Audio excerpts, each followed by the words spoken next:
d'Azrou. Au cœur du Moyen Atlas, là où les montagnes embrassent les nuages, se trouve la ville d'Azrou. C'est un lieu de silence et de majesté, gardé par des forêts de cèdres millénaires.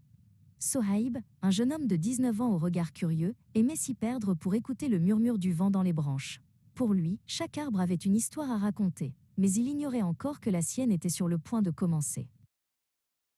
Ce jour-là, une étrange sensation le poussa plus loin que d'habitude dans les profondeurs de la forêt.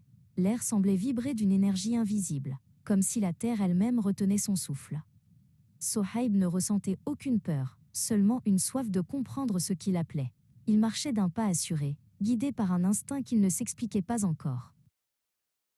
Il arriva enfin devant un cèdre plus vaste et plus ancien que tous les autres. Ses racines, semblables à des griffes de géants pétrifiés, s'enfonçaient profondément dans le sol rocailleux. Au pied de ce patriarche de la forêt, une lueur bleutée scintillait faiblement entre deux racines massives.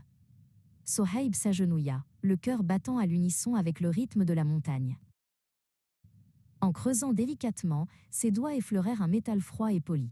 Il en sortit un pendentif d'une beauté inexplicable, le Nexus.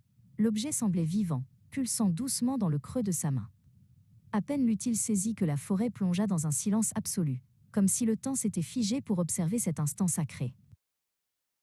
Soudain, le pendentif libéra une onde de lumière éblouissante. Sohaib ferma les yeux un instant, et quand il les rouvrit, l'éclat ne s'était pas dissipé.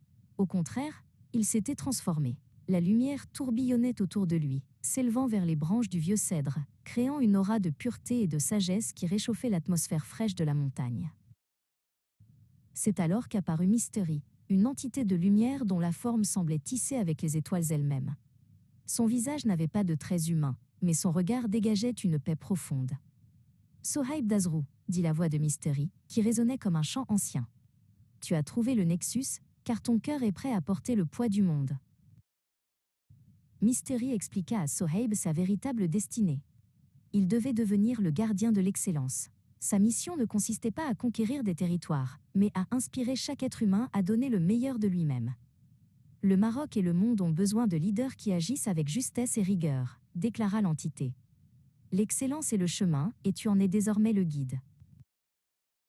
Sohaib regarda ses mains, puis le pendentif contre sa poitrine.